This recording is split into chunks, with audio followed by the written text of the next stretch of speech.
I'm Shari Cohen. I direct the Fellows Program at Demos. Welcome, everyone, tonight.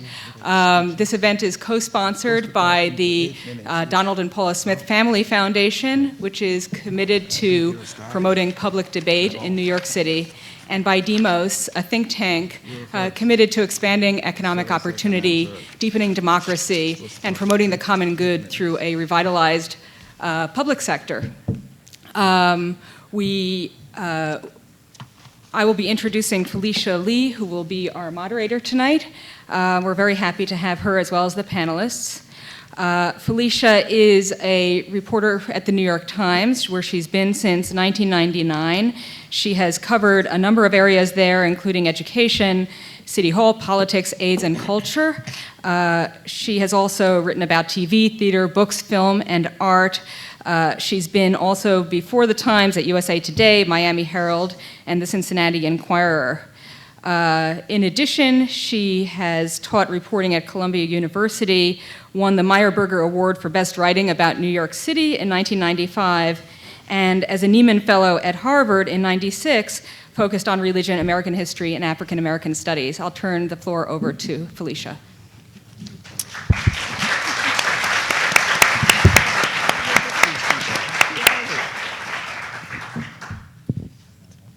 Thanks, Shari, for that very nice introduction. It's my pleasure to be here, to see so many people come out for this provocative topic and what should be a lively debate. And I'll talk about how the evening will be set up in terms of the panelists making their presentations, my asking questions, and then opening it up for the audience. But first, it's going to be my pleasure to introduce this fantastic panel. I'll start with John H. McWhorter. He's a senior fellow at the Manhattan Institute. He comments extensively on race, ethnicity, and culture for the Institute's Center for Race and Ethnicity. He also writes for a number of publications, including the New York Sun, the Wall Street Journal, and the New Republic. A noted linguist, Dr. McWhorter has written many books about language as well as race. His books include Losing the Race, Self-Sabotage in Black America, and Winning the Race, Beyond the Crisis in Black America. Algernon Austin is a sociologist, a senior fellow at Demos, and the founder and director of the Thora Institute, which uses social science to explore issues affecting Black Americans. Dr. Austin, who was taught at Wesleyan University, has written a number of books and articles about race. His latest book is Getting It Wrong: How Black Public Intellectuals Are Failing Black America. And right here in the middle of the table is Orlando Patterson. He's a professor of sociology at Harvard University. Dr. Patterson is especially interested in the way that culture relates to poverty and other social outcomes. Professor Patterson's numerous papers, articles, and books include Freedom in the Making of Western Culture, which in 1991 won the National Book Award for Nonfiction. And another noted book by Dr. Patterson is The Ordeal of Integration: Progress and Resentment in America's Racial Crisis. Dr. Patterson has written 3 novels, and he's also been a guest columnist for the New York Times. So our topic tonight's a small one: the future of Black America. And I was telling Dr. Austin, maybe we can continue this next week. There's so many things that we can talk about. But what we will try to do in the time we have allotted is sort of take the measure of where we are as Black Americans in this country in the year 2007. So we'll be looking at where we are politically, socially, culturally. It's in some ways the best of times and the worst of times. You can look at people like Barack Obama or Oprah Winfrey or the success of a Dick Parsons and say, now that legal barriers have been overturned, Black Americans are at the forefront of just about every area of achievement in America. But then, of course, you can look at the record number of young black men who are being incarcerated. You can look at dropout rates in some major cities that are 50% and over. You can look at the fact that the vast majority of black babies are now born out of wedlock, and you can say, where are we really? What sort of gap is there between the people who are achieving and the people who are not achieving? And all of the panelists will talk about their analysis of some of these topics. So we'll be talking just about the issues we confront when we talk about what constitutes Black America. And we'll be asking, are these problems of behavior? Are they problems of politics? Are they problems that can be solved by politics and legislation? Or are there other ways we need to deal with some of the issues? So we're going to start out with each panelist will have 8 minutes to make opening remarks. After that, they'll probably debate each other a bit. I'll have a chance to ask my extensive list of questions based on my reading of all of these guys over the years. They've all done very interesting, provocative work. And after that, I'm going to open up the floor to any questions that you will have for the panelists. So I'm going to ask Dr. McWhorter to start with the opening remarks. I guess my opening remarks would be that it worries me greatly when we look at the issues that Black America faces and are told by very well-intentioned people and very intelligent people that Black America's main task, what we are to study the hardest, what we are to think about the most, what we are to explore in our novels, what we are to be, is exploring the nature of and the prevalence of racism. Now, the point is not that there isn't any, and one could go on and on about racism. I have in my books. It's not that it doesn't exist. However, I think that we're taught to stress it to such an extent that Black people who need help don't get as much of it as they could. And what I mean is in a couple of cases that one encounters all the time, which I'll just very briefly mention to kind of set the stage. It is accepted as a kind of unquestioned wisdom that the problem with the inner city schools that don't teach children that we hear so much about is money. There isn't enough money in these schools. There is much money in Scarsdale, not enough in the Bronx for these schools, and that the reason that the children are not learning and that the schools are in the condition that they are is because the fat cats in Washington or in the State House won't give these poor schools the money that they need to do well. This is put most succinctly across in Jonathan Kozol's book, Savage Inequalities. The fact is that as plausible as that sounds, when you actually look at how school funding works across the United States, and you look at countless cases of suburb versus city, you find that the idea that the problem is as simple as funding, which of course translates into racism, simply isn't true. And I don't mean that it's a matter of opinion. I don't mean that it's a matter of jiggering the statistics. I mean that the idea that if we gave these unfortunate schools the kind of money that people talk about would solve the problem, it wouldn't. And yet, you can read an editorial page of a newspaper pretty much every week where that idea is assumed. I'm reading the galley of a book called Welcome to the Terror Dome right now. It's about racism in sports. Twice the author has flagged this savage inequalities point. It's typical. But, for example, in New Jersey, starting in the 1990s, schools in Newark and Jersey City and Camden, these hideous schools that we hear about, that something certainly must be done about, were actually given exactly the kind of money that schools in leafy suburbs get. In fact, they actually started getting more per student. It's been a long, sad story, what happened after that decision, but suffice it to say that the schools in question are still terrible.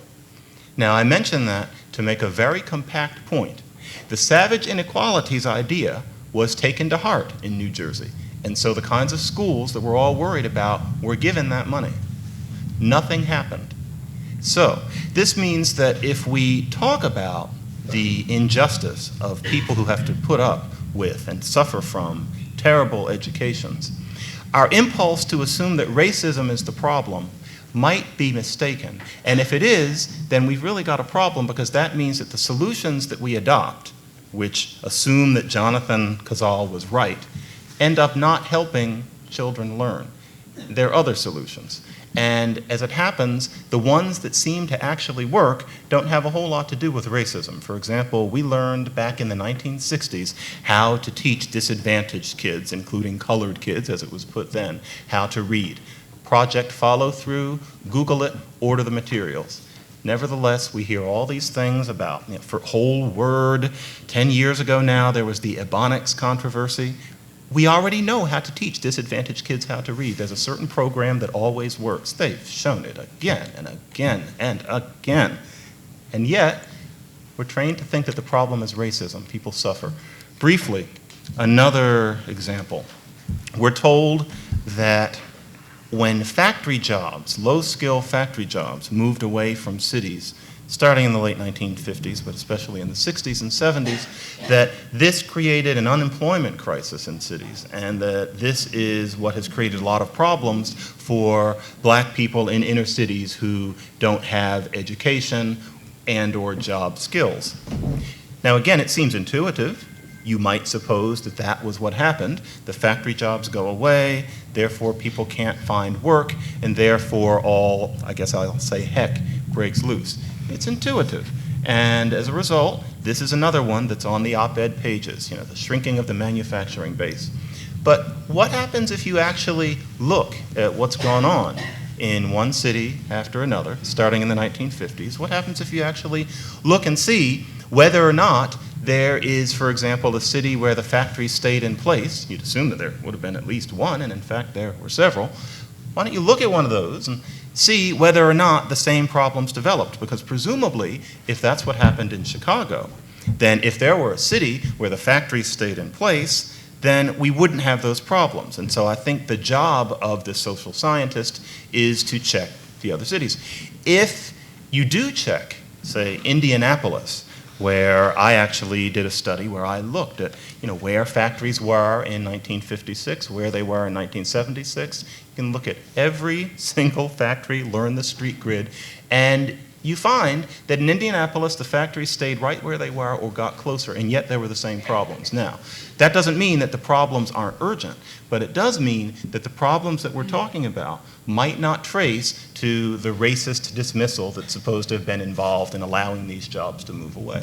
So these are two cases where I think that despite the fact that we all know that racism exists, and I feel a need to stress, I don't deny that. I don't deny that I experience it. Despite the fact that we know that racism exists, I think that too often today we are trained to think immediately of that. I think out of a sense that we're good people, when the racism today in 2007 might not be the solution to the problem. In closing, I lately have been very concerned with the issue of prisoners re-entering society. This is something which I think is a very serious problem for inner city black communities, that men come from long spells in prison, mostly men, and they come back to their communities with no job skills, no education, and often end up doing the sorts of things that they went to prison for in the first place. Now, there is a growing movement, actually in Washington, D.C. right now, to addressing the problems of ex-cons who've been in for a long time and aren't having any parole or probation. This is a very urgent problem. I've been looking at it in Newark. I've visited most of the organizations there that are doing this kind of work. I'm trying to get a sense of which organizations do this work best, because I think that this is something that is a major issue in the black community. Now, to the extent that what we're talking about is about racism, there's a whole conversation we can have about whether and to what extent racism put the men in prison in the first place. But in terms of these particular programs and the mixture of faith and what you might call tough love and money from the federal government and from city governments that's involved, thinking about the nature of racist bias, overt or residual, is just not part of the issue. I think that the hard work of turning these men's lives around doing that is more important than paying attention to, say, the survey that showed that a person is somewhat less likely to get a job if their application has a name like Dwayne or Tamika on it. Because those people do get jobs. It's an issue of probabilities. In sum, I think racism exists. It is worthy of discussion, but I think that the time when it was the most urgent topic has passed. And my interest is in getting more concerned Black Americans to understand that. Thank you.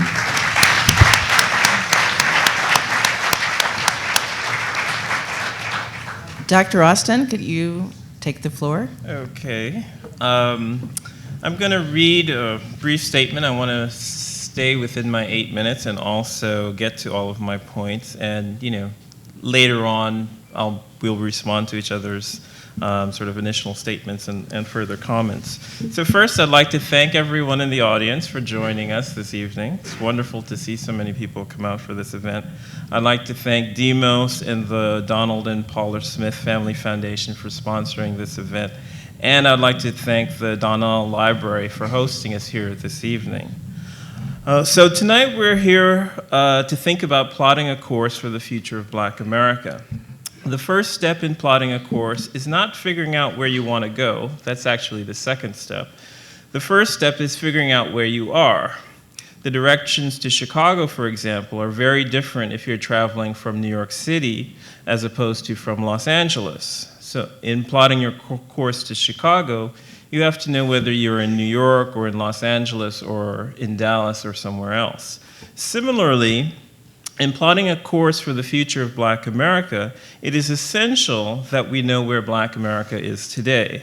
What I'm here to tell you tonight is that most people do not have a clue about where Black America is today. Very few people actually understand the current state of Black America. There is a very serious crisis facing Blacks today that no one is talking about. And that crisis is the crisis of misinformation. So what am I talking about? Let's take John McWhorter's book, Winning the Race. I want to first focus on just the first paragraph of the dust jacket of the hardcover edition. In that paragraph, there are 3 claims that are simply factually wrong and 2 claims that are distortions of the truth. I'll just focus on the 3 blatant errors. The first paragraph of the dust jacket lists things that have supposedly become worse for Blacks since the 1960s. The first item is Black poverty. It is simply not true that there is more Black poverty today than in 1965. If you examine the poverty statistics from the United States Census Bureau, you will see that there has been no real sustained increase in Black poverty since the 1960s. And furthermore, Black poverty declined by 30% over the 1990s. This decline ended with the recession of 2001 and has since reversed somewhat. The second blatant error is that that first paragraph is the claim that teenage pregnancy rates have increased since 1965. This couldn't be further from the truth. According to Health United States 2006, a publication of the National Center for Health Statistics, the birth rate for Black girls 15 to 19 years old has declined by 60% since 1960. The third glaring error is that in that first paragraph is the claim that since 1965, educational failures are stifling Black America's future. This is not true. On the long-term trend exams of the National Assessment of Educational Progress, known as NAEP or the Nation's Report Card, perhaps the best measure available of long-term academic achievement, Black students' test scores have improved significantly since the 1970s when the exams were first given. On the National Assessment of Adult Literacy, a more recent exam, Black scores have increased. On IQ tests, Black scores have increased. On the General Social Survey vocabulary tests, Black scores have increased. On pretty much every educational measure, Blacks are doing better today than in the 1960s. Now, John McWhorter would probably say that he had no part in writing the dust jacket, but there are 2 responses to that statement. This paragraph is attached to his book, Winning the Race, because anyone reading Winning the Race would be led to believe that these false statements are true. The second response perfectly illustrates my larger point about the crisis of misinformation. The people who wrote the text are no doubt bright, highly educated individuals, and they're working in a major New York publishing house. Why is it that these people do not know the basic facts about the state of Black America? The answer is that leading Black public intellectuals are failing Black America. Which brings me to Orlando Patterson, who is example number 2 tonight. In an op-ed in the New York Times last year, Patterson made several statements in support of the idea that there's a cultural crisis affecting Black men. He argued that Black men do not know, quote, when it is time to turn off 50 Cent and get out the SAT prep book. There is no evidence to support this claim. There are more young Black men in college today than in the past, and their SAT scores are up slightly. In 1996, the College Board, the company that produces the SAT, reported that 44,000 Black men took the SAT. In 2005, 64,000, 20,000 more Black men took the test, and they increased their combined math and verbal average SAT score slightly. Patterson went on to link the worsening conditions of young Black men to the question, quote, why do so many young unemployed Black men have children, several of them? I've already indicated that the Black teen birth rate is declining. Patterson failed to inform Times readers of this fact. Additionally, Patterson accuses young Black men of being obsessed with party drugs. But according to the National Survey of Drug Use and Health and other surveys, white 12 to 25-year-olds use more illicit drugs than Blacks in this age group.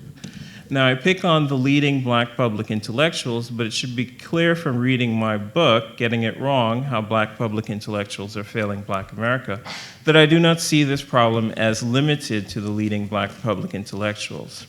Certainly, non-Black intellectuals have contributed to the problem.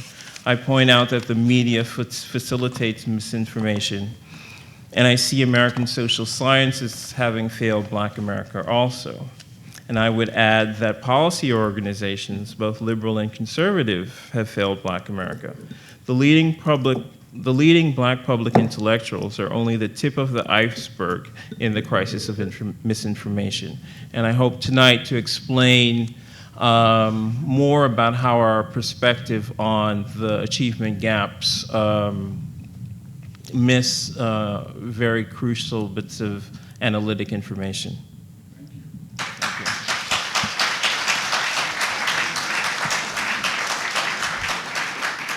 Thank you, Dr. Austin. Dr. Patterson? Thanks. It's good to be here. And it's really quite extraordinary how someone who's talking about the crisis of misinformation can so misinform people about simple facts. Well, we'll get to that later on. I was asked, and we were asked a couple of interesting questions, and I'm actually going to stick to the questions we were asked. And one of them is, are we in a post-race America? And the other is, do we need a new Black politics, a new approach, a new strategy for the 21st century? And I have no recent books to defend, so I'm going to address the issues which now,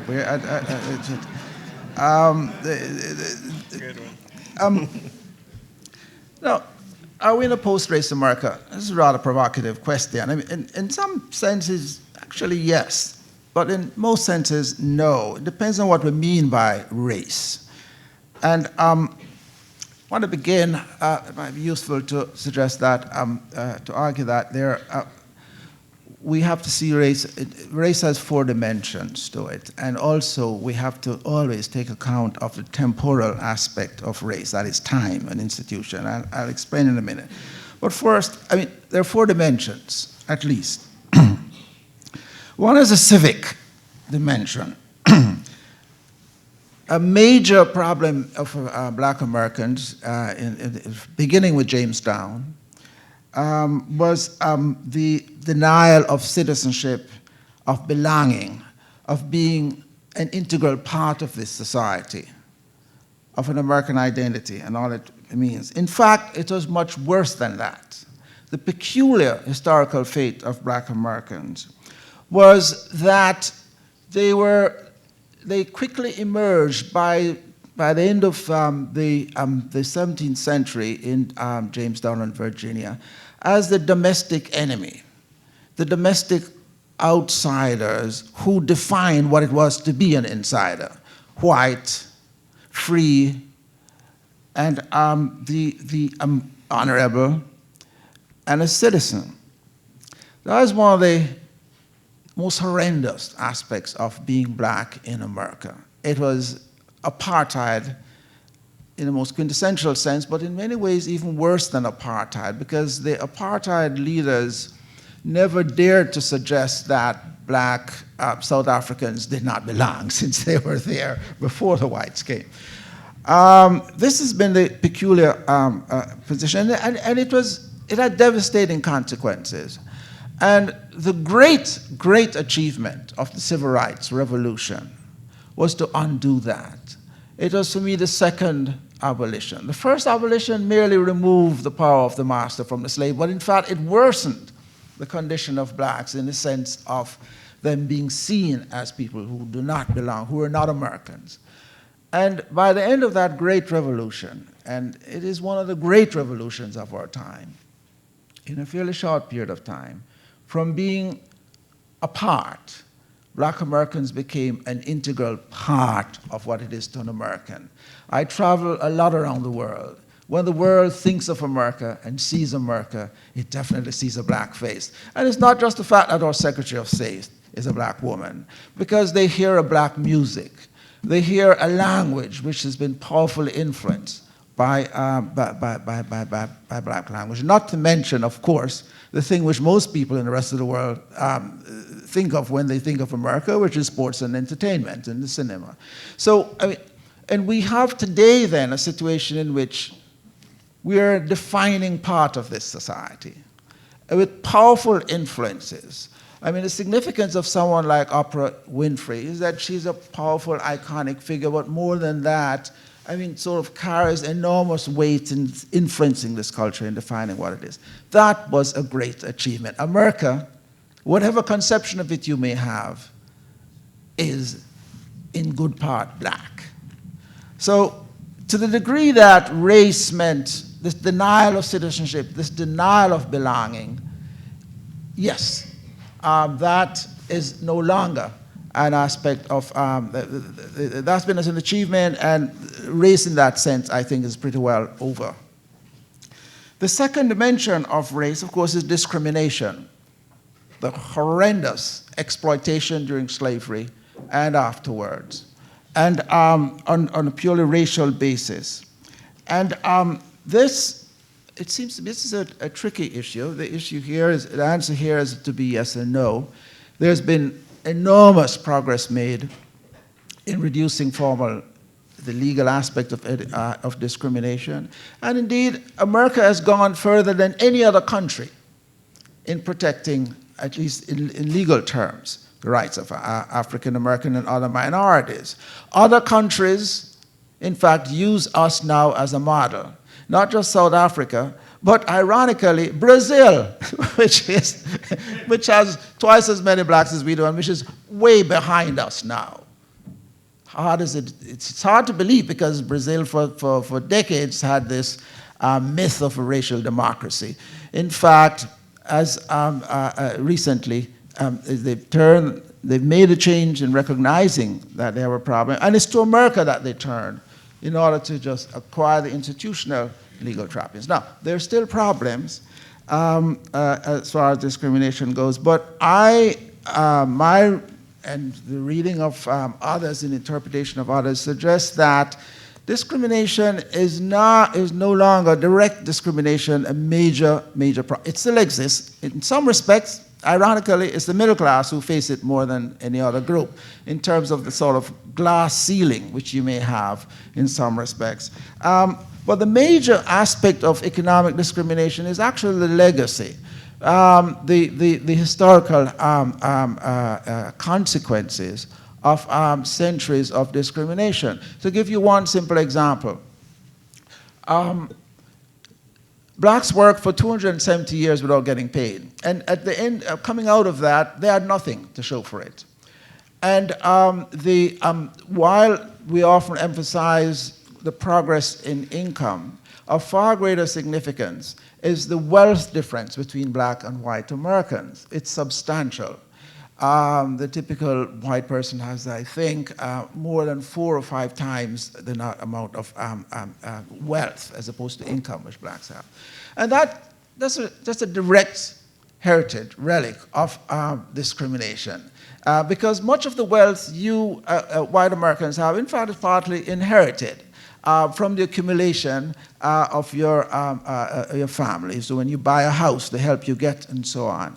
So in that sense, there has been tremendous progress, but race is there primarily in the institutional sense. And we can sort of discuss that term more later. I mean, as institutions take history seriously, there's a sense in which even though overt discrimination may have disappeared, or hasn't disappeared, but have largely sort of been removed, the institutional aspect, continuities resulting from centuries of discrimination still plays a role in the fate of black Americans. The third dimension of race is the personal and social, the fact that we were separate, segregated. And that had powerful consequences. It's part of the aspect of not being part of America.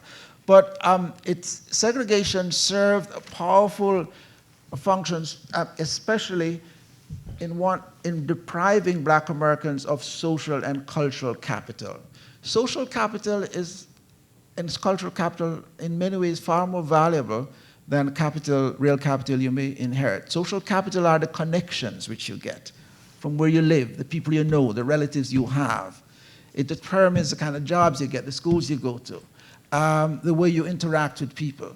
And that is a grievous deprivation which still persists among African Americans, and to the degree that that was a direct result of racism, to the degree that black Americans are still isolated, to that extent we may say that race persists, even though in contemporaneous terms, I mean, it may be the case that most white people have no problems with living with blacks. There's also a loss of cultural capital. Much of what one brings to schooling, we already learn before we enter school. It's this sort of implicit culture which we acquire from our parents, from our friends, from our relatives. And we bring those predispositions to school. And in that sense, to exclude black Americans from that, which is the case which is one of the major functions of segregation, was one of the great tragedies. And to the degree that we continue to be segregated, to be isolated culturally from what it is, those implicit ways of thinking and being which predispose one towards competence in the society. To that extent, one has to say that racism persists. Not directly, but in that institutional sense. The final dimension of race is what I call the correlational. And it touches on issues which John raised earlier. The fact that black people are disproportionately poor, disproportionately incarcerated, disproportionately commit a large number of violent crimes, and disproportionately badly educated. That's all true, and disproportionately low-skilled. Those facts do not necessarily mean that race today is the source of the problem. Again, as a historical sociologist, I must emphasize that history, we must take history seriously as the original cause of this situation. But today, it does not necessarily follow that this is the case. And too often, my fellow sociologists and social scientists and typical commentators will simply, spin out these figures, these correlations, which are indeed correct, and then move straight from that to the view that is due to racism. This is an assumption which is not which may be correct, but it's not necessarily so. It may well be that it has to do with educational problems, with predispositions, and so on, which we can talk about later on, which may have little to do with race itself. Now, one of the interesting things about Black Americans, in the way in which there's a real difference between their views and the intellectuals, is if you do a survey of Black Americans and ask them how important a role is race in explaining their dilemma, the amazing thing is how few Black Americans attribute their problems to race. The Washington Post recently did a remarkable survey and did a quite very, very effective series of articles in which, and they asked me to analyze the survey and as well as the interviews. And the thing that struck me most was that these poor kids, poor Black Americans, adults and others, they almost all said the same thing. No, I don't think race. I mean, of course there's racism, but it wasn't racism which accounts for the fact that I'm in the mess I'm in. I screwed up.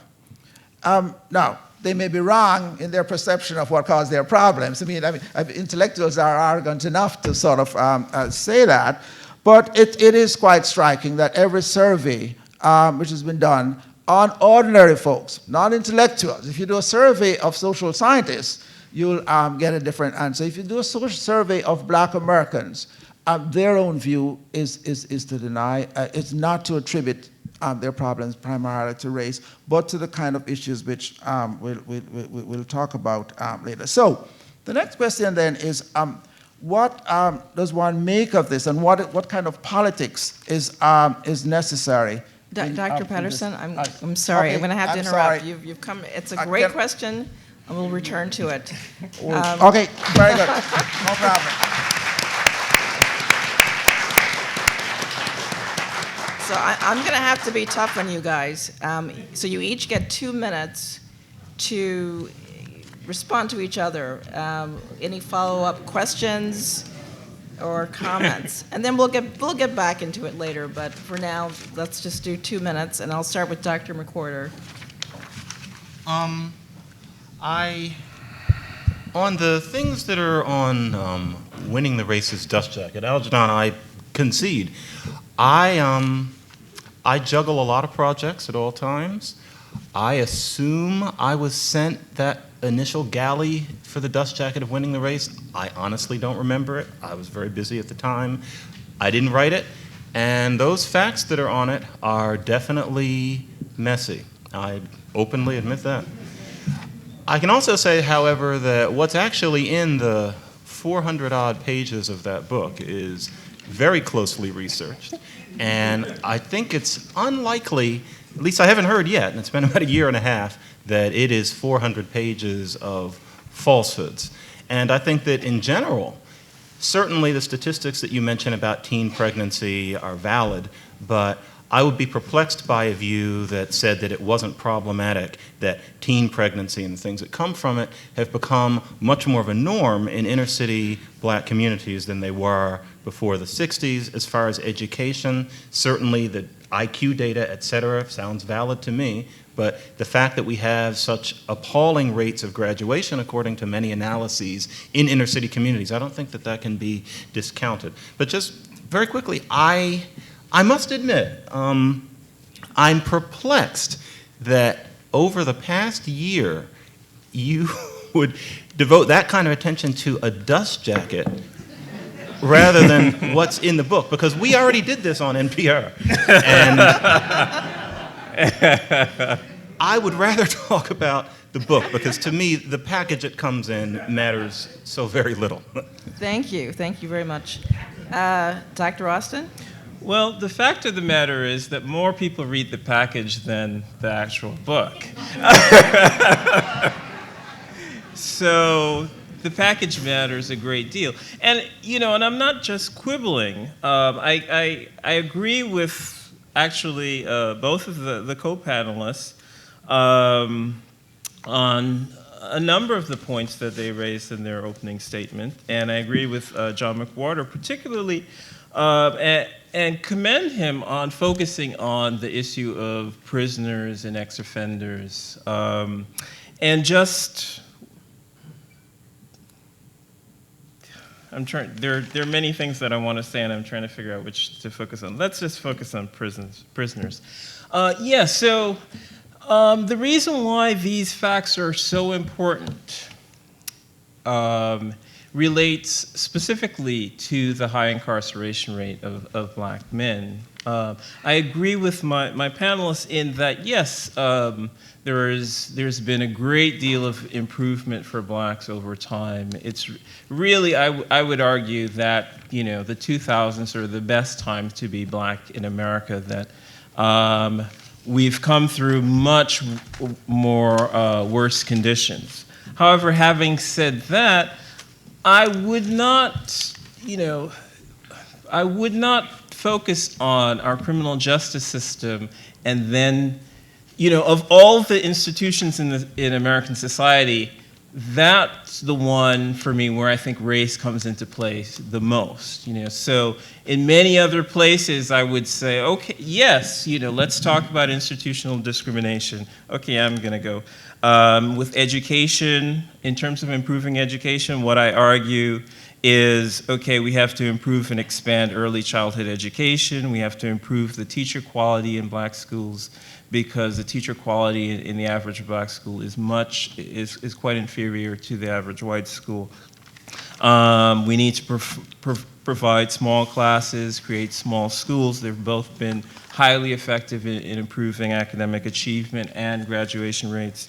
So has school integration, and we need to make college more affordable. Now, nowhere have I mentioned racism in that list.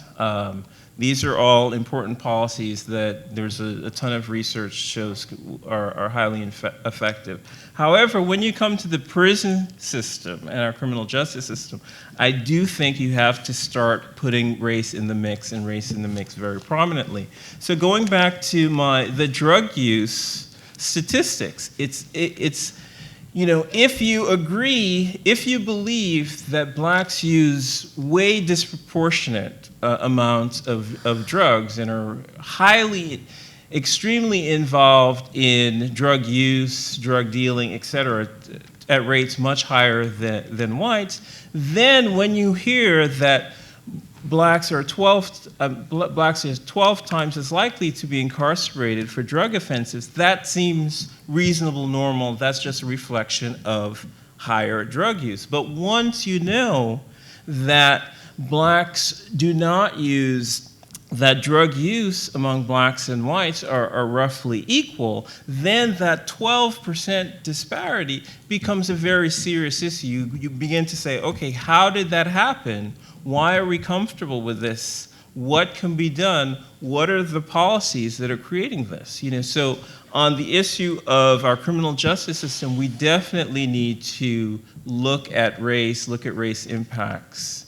I think it's extremely important. That's where John McWhorter and I agree that is probably one of the number one issues for, I think, American society to address today.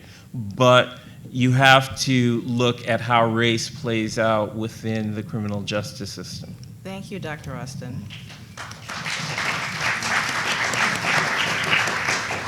Dr. Patterson, are there any questions you have for your fellow panelists? Yeah, look, the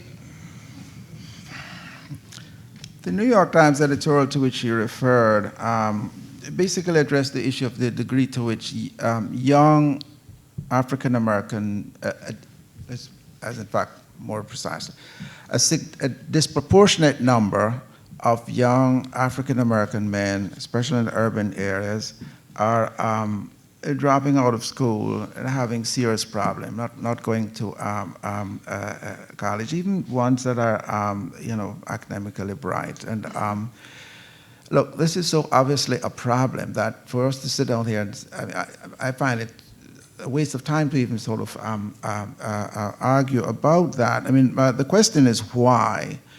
And let me point out that it depends on how you count the dropout rate too. The dropout rates counted properly shows an even worse situation than we had thought. But I was suggesting in that piece that that cultural factors or attitudes seem to be the critical one.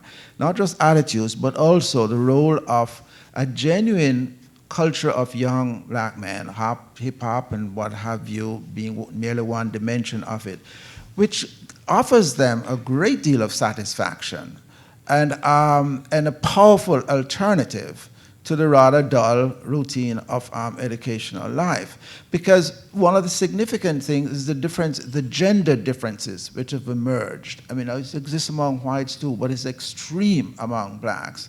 And I was first drawn to this issue by one of my students who came to me one day and said, you know, I want to do a thesis, an honors thesis, about something that's worried me ever since I came to Harvard. It's the fact that all the black girls in my school had gone on to college, and almost all the black boys had not, even though they come from the same class and so on. And her work was very, very important in showing that there's this very powerful, it's a rich culture.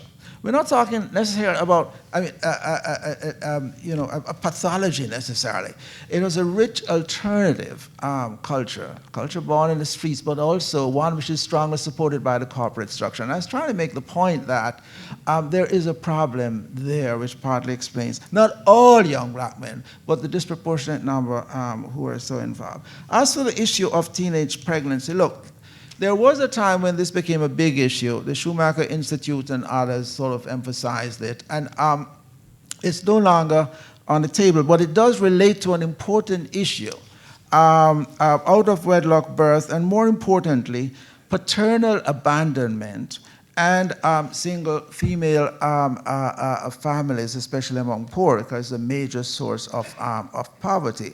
And again, to underplay that, I think it seems to me to be reckless. It often became confused with the issue of teenage pregnancy, but in fact, I mean, going back to the Puritan days, I mean, American women were having their first trial as teenagers.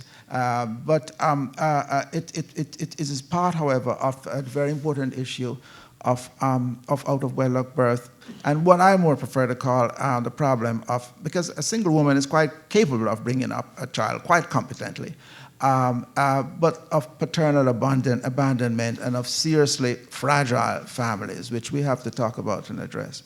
Thank you very much.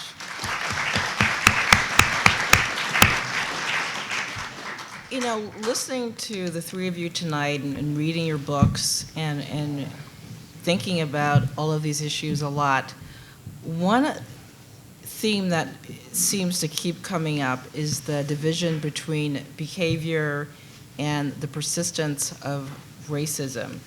Things that we can change by changing what some people call culture, and changing things that can be changed through legislation.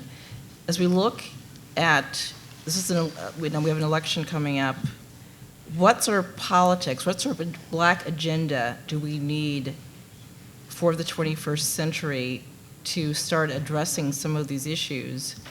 And I'd like for the three of you to talk a bit about how much we can lay the burden of black problems at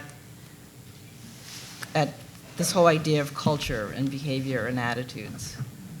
And Dr. McWhorter, you write quite a bit about that.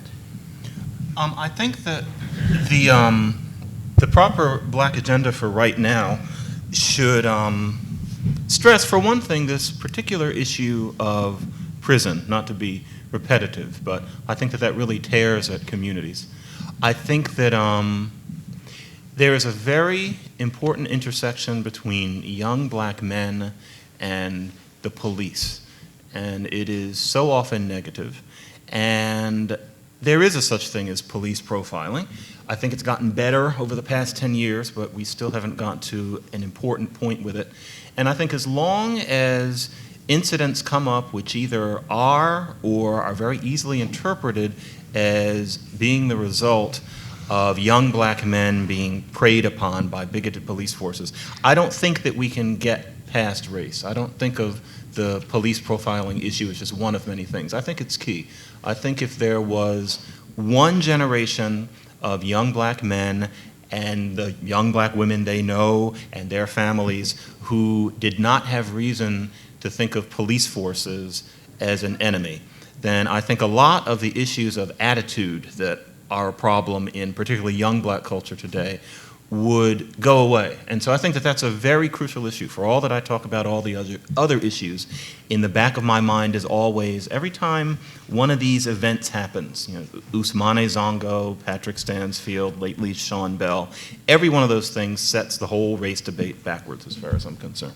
However, I think that it's also necessary for us to get rid of a particularly pernicious idea, which is that it is always the case that if there's a problem in the black community, it must be due to something structural, so to speak. And what I mean is the kind of thing that you can hear actually in the subway here in this city now. It's something that I've heard over the past couple of years. The little guys like 13 or 14 who are selling, I guess it's M&Ms or something like that. And one of the lines that they now use is, "We're just down here trying to keep out of trouble." Now, that's innocent enough, but it worries me because it makes it sound like these guys have taken in the idea that if they weren't in the subway selling the candy, then the operations of society and old man racism and the fact that their school isn't very good inevitably condemns them to becoming thugs. And I have no data on this, but I'm guessing that some of this comes from a lot of the messages that you get from even the most intelligent hip-hop music. But if it gets to the point that, as Ralph Ellison once put it, people actually start believing the sociologists, and I don't mean that as a knock on you guys, but when it's internalized to that extent, I do wonder how we're really going to get ahead. So I think that's my answer to that question. Thank you. Dr. Austin? I like that joke. That was good. I guess I think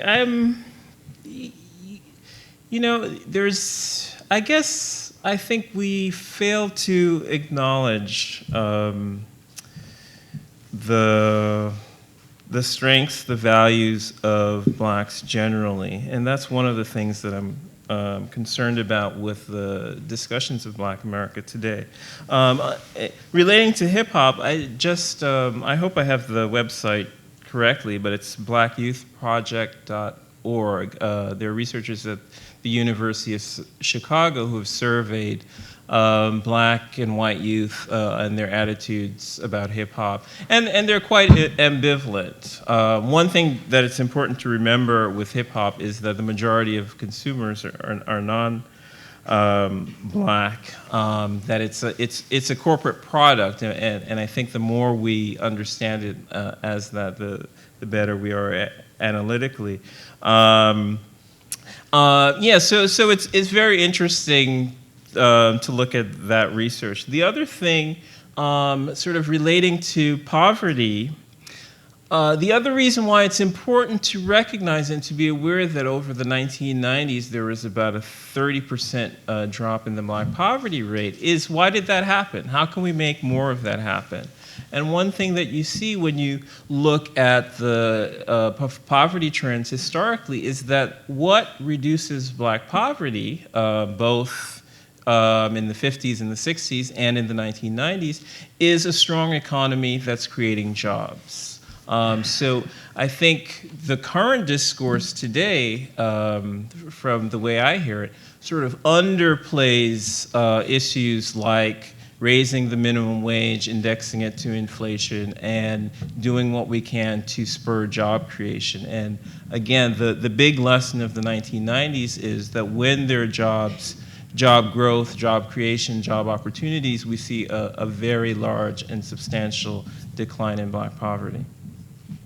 Thank you, Dr. Austin. I'd like to thank the audience for coming out tonight, and I'd like to thank the Demos and the Smith Family Foundation for sponsoring this debate. And good night.